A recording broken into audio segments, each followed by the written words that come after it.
So for my midterm, I want to talk more about data privacy, and this is similar to our recent reading on data mining.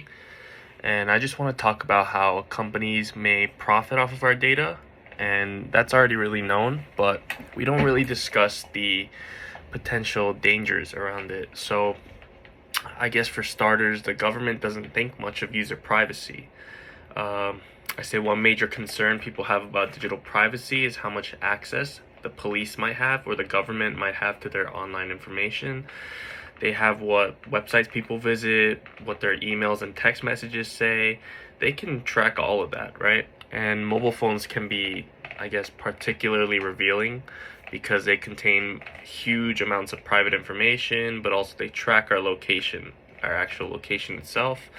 So yeah, many people, even the reading that I read, some guy at the University of Michigan, he wrote that the government doesn't think what is it, smartphone locations are private at all. So that's also a concern. Not only that, software designers also do not believe in privacy. So there was this statistic that I read that more than 70% of smartphone apps are reporting personal data to third-party tracking companies like Google Analytics, Facebook Graph API, or Crashlytics. And those companies can merge that data that they get from different apps.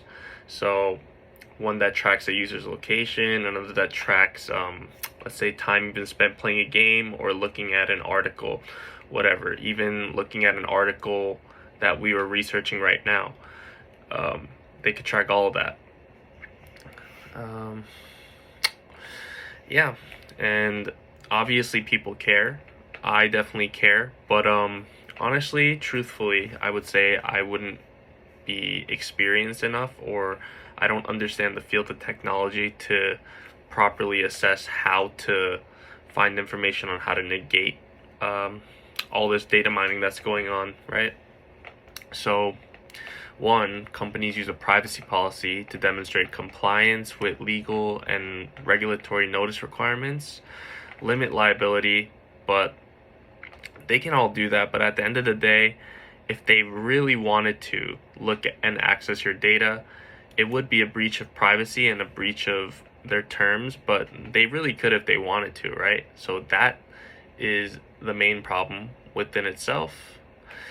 Um, so how do we fix all that, right? So they say the best way to combat this is through strong encryption. So what that means is, yeah, I mean, we really don't know too much. It would mean perhaps declining all cookies, and even something as simple as, through your web browser, when they say, can they track their location, you write no, or you would press no. But once again, is that really doing, anything to actually stop these companies from tracking you? So yeah, there was this quote, let me find it. It said, increasingly, a number of former senior law enforcement and national security officials have come out strongly in support of end-to-end encryption and strong device protection, which can protect against hacking and other theft incidents. So, yeah, this doesn't really answer the question. This would only protect us from the people outside of the company, so hackers or people who are fishing for data. But these companies are inherently fishing our data by us using their services. So yeah, this is a very sketchy and gray area topic that really has no definitive answer to really achieve that true state of privacy. And yeah, that's really what I wanted to discuss.